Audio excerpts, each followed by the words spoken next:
So murder's a funny thing, unless you're the guy being murdered, in which case it isn't funny at all and quite serious. But it is true that it would solve a lot of superheroes' problems. Therein lies the difference between the superhero and the supervillain. Now, the biggest killing spree by a superhero is often attributed to Jean Grey. When she was possessed by the Phoenix, she destroyed a star, obliterating a nearby planet teeming with life. In the end, it wasn't actually her, but like a clone or something, you know, comics. But still, it was pretty exceptional for a beloved hero to kill. Only it wasn't. Superheroes kill, and I'm not referring to parallel universes where Wolverine slaughtered the X-Men or Superman committed genocide. I'm talking about comics that are considered canon. To prove this, let's take a look at the times when a superhero took a life in the official comics. No what-if scenarios, no alternate realities, no Deadpool kills the Marvel Universe stories. Because you don't need to go to such places for a healthy dose of ball-busting murderous glory. I'm Will for What Culture, and here are 10 superheroes who have committed murder. 10. Spider-Man.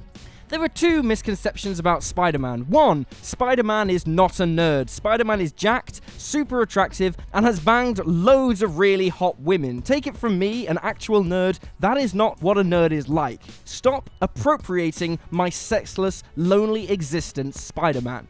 And the second misconception is that Spidey has slaughtered many people without showing any regrets on multiple occasions. Sometimes he makes a quip or a pun while taking a life, which makes him come across as heartless rather than charming or funny.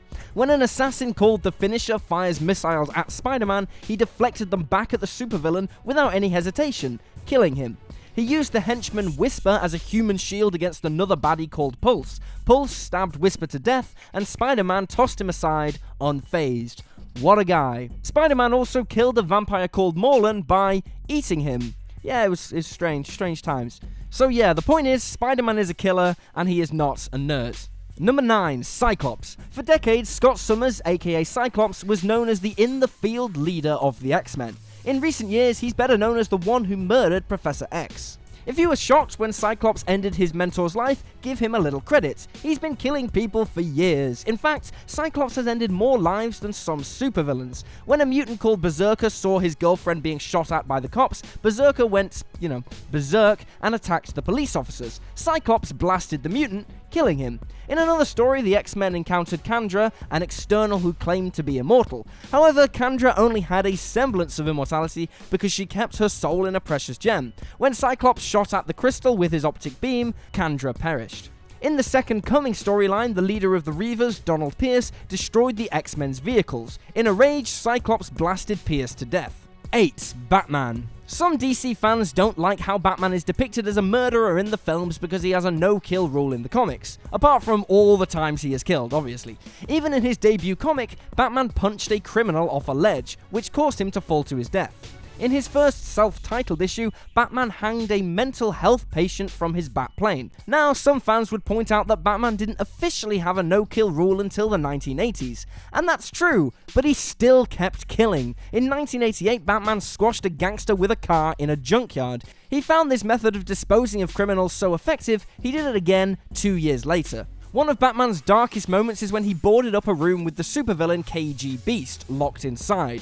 Batman left him with no way out and without informing anyone of his location, leaving the guy to basically starve to death. In the critically panned All-Star and Robin, the Dark Knight let a bunch of thieves burn to death at a dock while he was busy making out with Black Canary, who is, to be fair, extremely hot, but probably not quite as hot temperature-wise as the poor souls trapped, dying in a burning building. Considering how many people Batman has executed, it's a mystery why DC Comics still emphasizes his no-kill rule. 7. Black Widow. Although Natasha is an Avenger and served as the team leader, she dedicated years of her life to being the assassin Black Widow. Her death toll is in the hundreds, maybe thousands. However, her most depressing kills are also the most personal. When she was trained in the dreaded Red Room, she became friends with a girl called Marina. Marina was sent on a mission where she had to gain intel in Cuba while living undercover with her boyfriend. When she fell in love with her partner, Marina decided to quit her life as a spy. The Red Room had other plans and ordered Black Widow to kill her. Knowing that she would be terminated if she didn't carry out her mission, Black Widow tracked down her closest friend and put a bullet in her back. As bad as that sounds, it gets worse. When she was a child, her home caught on fire, trapping her entire family inside. With no way out, her mother hurled Natasha out of a window moments before the house was consumed by the flames. Although she assumed the blaze killed her family, Natasha found out years later that her brother, Vindicta, survived. Believing that she left him to die, Vindicta vowed vengeance on his sister. She tried to reason with her sibling but realized that he was blinded by rage. Left with no other choice, Black Widow put down her own brother, the one remaining family member she had left. 6. Namor the Submariner. The Atlantean mutant, Namor Mackenzie, would be categorized as an anti-hero rather than a superhero, but since he has teamed up with the X-Men, the Invaders, and the Avengers, I just had to use him in this list. Despite his arrogance and legendary temper, many heroes see Namor as their ally and friend. Sadly, that ship sailed when he was possessed by the Phoenix Force in the Avengers vs. X-Men story. The superheroes of Earth believed they had to stop him before he was consumed by his godlike power. Refusing to give up his godhood, Namor used his water-controlling powers to create a tidal wave that wiped out most of Black Panther's home nation, Wakanda, ending thousands, if not hundreds of thousands, of innocent lives. With Black Panther's home left in tatters, Namor has never been less popular with the surface dwellers. 5. Wolverine. For over 2 centuries, Wolverine has killed an untold amount of terrorists, clones, mad scientists, and mutant haters. Nevertheless, when his bone claws activated as a child, he accidentally killed his own father. Before he got a chance to control his powers, he unintentionally popped his claw, impaling Rose, the first girl he ever loved. When his wife Mariko was exposed to poison, Wolverine stabbed her to end her suffering. After Jean Grey was consumed by the Phoenix Force, Wolverine was the one to put her down. And since she has a habit of resurrecting herself, Logan has killed her multiple times. And frankly, once is probably too many. 4. The Punisher. According to comic book writer Greg Rucka, Frank the Punisher Castle has killed 48,502 people. However, that number was given in 2011. It's a safe bet that Castle's kill count now has since surprised the 50,000 mark. Over the years, he has killed an army of evil dwarves, wiped out hundreds of mobsters, and blew up an island filled with 2,000 criminals. Castle intentionally allowed himself to get arrested so he'd be sent to the same prison as the people who murdered his family. He killed them all, slowly and painfully. In fact, he gets so bored of killing that he reads anatomical books to find more creative ways to punish his victims. 3. Jon Stewart. The 4th official Green Lantern, Jon Stewart, is considered the most professional of the Green Lanterns from Earth. He's also the best flyer and can probably form the sturdiest constructs. However, Stewart wasn't always known for his diligence. When he first obtained his power ring, Stewart became cocky and believed he could accomplish anything with his newfound power. When he was tasked to protect the planet Xanshi from a bomb, he overestimated his abilities and failed to stop the weapon detonating. The explosion destroyed the entire planet, killing all inhabitants but one. And it is Jon's fault, as he could have very easily handled the situation if he'd have treated it with more respect, which led to him suffering depression and psychosomatic paralysis. He was so devastated by this failure that he actually attempted suicide.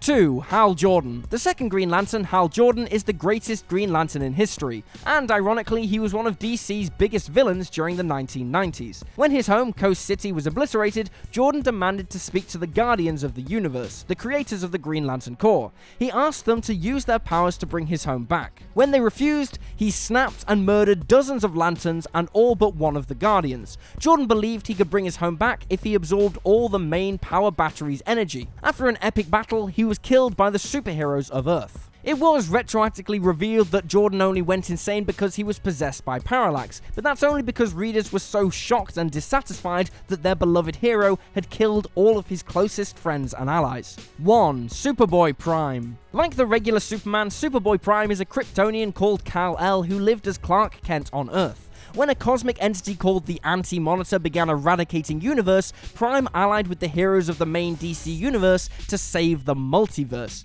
Despite the fact that Prime helped save all of existence, every universe was destroyed apart from the main DC one, forcing him to hibernate in a pocket dimension. This dimension was only a few miles big and was made of the residual energy from the old universes. Prime kept watching his world being destroyed over and over on the residual walls and so became a little unstable. Believing his world should replace the current one, he broke out and slaughtered several superheroes, including Panthera, Bushido, Wildebeest, and the original incarnation of Superman, Kal-El. When the multiverse was brought back, he traveled from dimension to dimension to seek out his own world. Frustrated that it no longer existed, Prime blew up a parallel Earth out of spite. Since the alien race the Monitors keeps the multiverse in check, they could help him find his original world. One of them banished Prime to Earth 51 to fight their enemy, a being made of quantum energy called Monarch. When Prime ripped off Monarch's armor, his unstable energy blew up the entire universe. This means that Superboy Prime is responsible for ending a whole dimension, meaning he killed numbers that even Thanos in the Infinity Gauntlet storyline never came close to. And there you have it, folks, 10 superheroes who have committed murder. Feel free to drop this video a like if you enjoyed it, and drop me a follow on Twitter at @USlyDogU. I'm Will for What Culture, thanks for hanging out, and I'll see you next time.